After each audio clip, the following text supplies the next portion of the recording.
Hi, VencoreWeather.com meteorologist Paul Dorian here on Wednesday, February 17th. A break in the action over the next several days in terms of our active weather pattern. We've had all kinds of activity over the last couple of weeks, and it looks like the next 5 or 6 days or so will be quite quiet. In fact, the weekend is looking pretty nice indeed. A warm frontal system will pass through the region on Friday night, paving the way for pretty mild conditions for this time of the year, especially on Saturday. Still relatively mild on Sunday as well, perhaps not quite as mild as it will be on Saturday. Then it starts to get more interesting early next week. Colder air returns to the region by the early part of next week, and we could be dealing with a major winter storm in the Tuesday night, Wednesday time frame, and we'll focus in on that threat and a lot of the factors that I'll be focused in on over the next couple of days.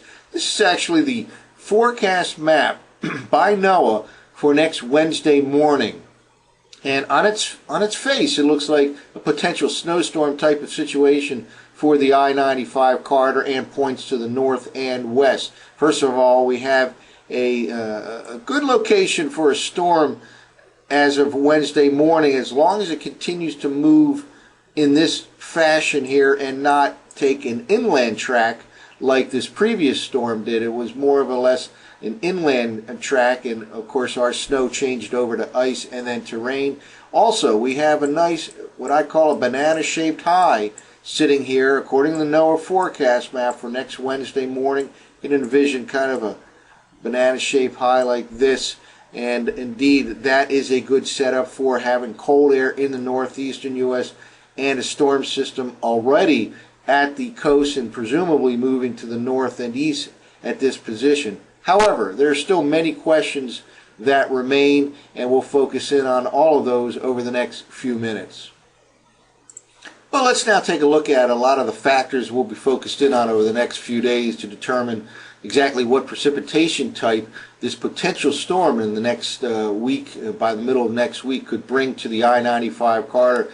Specifically, we'll look at the potential storm track, whether high latitude blocking will be in place, and where the position of the surface high pressure system will be to the north and northwest. Again, a banana-shaped high, an anchored high pressure area to the north and an anchored high pressure area to the west is usually critical for a snowstorm in the I-95 corridor, and we'll talk about the potential for all of that over the next few minutes using a lot of computer model information from last night. Let's start off with the European ensemble run for the 500 millibar anomaly pattern for next week. Again, this is last night's 0Z European ensemble run. All of these maps from tropicaltidbits.com. This is the forecast map for Monday evening. And by this time we have, first of all, some blues showing up here down over the Gulf of Mexico, and some blues. This is a below normal heights representing the developing trough here in the eastern U.S. Notice ridging along the west coast. That is a good sign for getting some cold air into the northeastern part of the country. Typically with the orange showing up here on the west coast, you have high pressure in western Canada, and that in turn will allow for some cold air penetration into the northeast U.S. However, that's just the first step. The second step is whether that cold air can get locked into the northeastern U.S., sustained cold air, and all that is related to high latitude blocking. Notice here we have quite an anomaly on the blue side here, below normal, lower pressure in the upper part of the atmosphere around Greenland and northern Canada. This is not like the setup we had back in January with the blizzard here, January 22nd, 23rd. We had all kinds of oranges up here, tremendous high latitude blocking that allowed for sustained cold air. That appears to be missing right now. This all is certainly can change. There's still several days to go. Let's now jump ahead another 24 hours. And here's the forecast map for Tuesday night of next week. Very impressive trough down here in the Gulf of Mexico, and impressive ridging here up along the west coast. If you're a snow lover, you really don't want to see this kind of anomalous blue pattern up here over Greenland. You'd rather see oranges up here and high latitude blocking. Let's jump ahead another 24 hours. And here we go. This is the forecast map for Wednesday night. Very impressive trough here down in the southeastern U.S. and still some ridging here out in the western part of the U.S. and western Canada, not necessarily showing a high latitude blocking pattern across Greenland or northern Canada. Well, let's now take a look at last night's GFS ensemble run for the same 500 millibar height anomaly pattern for next week. See what this particular model is doing. We'll look at the same time periods. This is Monday evening, and some troughiness is showing up here on the GFS ensemble run by Monday night, cutting across the southern U.S. also.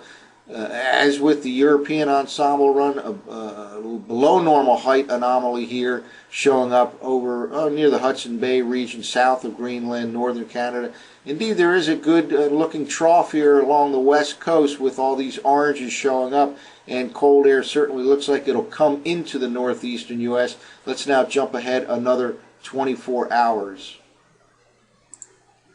And here we go. This is the forecast map for Tuesday evening. Low pressure, similar to the European model, starting to show up here over the Gulf states. A very impressive looking upper level ridge here, but again, low pressure over the Hudson Bay region of northern Canada. Not exactly a great high latitude blocking pattern here. Let's jump ahead another 24 hours. And here we go. This is Wednesday evening forecast map. Low pressure down here in the southeastern U.S.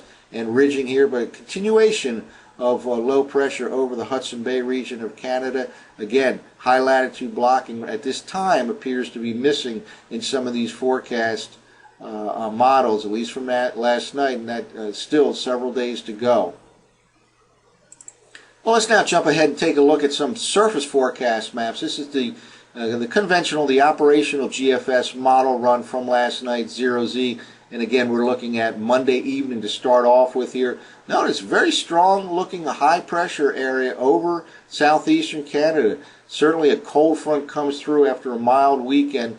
Cold front comes through around the Monday time frame, and there is certainly going to be some cold Arctic type air sitting in the southeastern part of Canada, northeastern U.S. come the early part of next week. Question is, will it hold in place? Let's now jump ahead another 24 hours or so. And here's the forecast map now from last night's GFS model run for Tuesday evening. Notice that high pressure tends to move off the northeast coastline. Again, not much in the way of high latitude blocking to keep that in place. We have low pressure here developing over the southeastern U.S. Snow breaking out at this time. This is Tuesday evening in the D.C., Philadelphia region and to points north and west. But again, the high pressure not really seen here as it's pulling off the coast. A couple things I want to point out. First of all, notice here quite an impressive frontal system depicted here by the GFS model run from last night.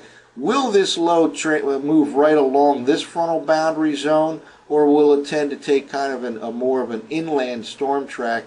That is still yet to be determined, but that's one of the things we'll watch for over the next couple of days. More of an inland storm track will certainly bring the increased threat for rain or perhaps ice changing to rain from the I-95 corridor and points south and east. Let's now kind of walk through beyond this time frame. Here's the forecast map then for late Tuesday night from last night's 0Z GFS model run. Low pressure moving into South Carolina. A mixture of precip here already showing up I-95 and points west. Let's now jump ahead another 6 hours. And here's the forecast map for Wednesday morning. That low sitting right along the New Jersey coastline. A mixed bag or rain right along the immediate I-95 corridor, and then snow to the north and west, places like central Pennsylvania, north and west. So again, this is would be a possible scenario without high latitude blocking to lock in that cold air. Perhaps a beginning of snow in this storm event, changing over to ice and then to rain without an anchored high pressure area to the north and west. Certainly, nothing at all written in stone. Just wanted to point out some of the factors we'll be monitoring over the next couple of days. This certainly still has the possibility of evolving into a major snowstorm for the I-95 corridor right now I am not seeing much in the way of high latitude blocking, and that could change over the next couple of days. Well, finally, let's throw some more questions into this whole scenario by taking a look at last night's Canadian model run.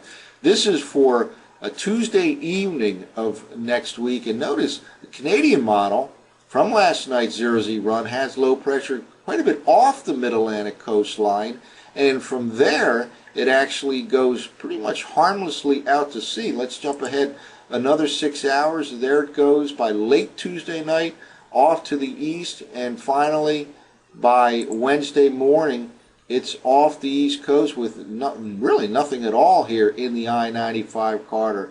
This is from last night's 0Z Canadian model run. So certainly still a lot of questions. Potential exists for a big winter storm in the next Tuesday night, Wednesday time frame, but still several questions remain. We'll be focused in on whether there's high latitude blocking, and which could in turn sustain cold air in the northeastern U.S. Of course, the storm track is quite crucial as well, and all that's related to whether there's high latitude blocking. And right now, some big differences between the Canadian model and the U.S. GFS model, for example. So stay tuned to VencoreWeather.com over the next couple of days as we monitor the possibility of another big winter storm by the middle of next week. That's it for now. For VencoreWeather.com, I'm meteorologist Paul Dorian.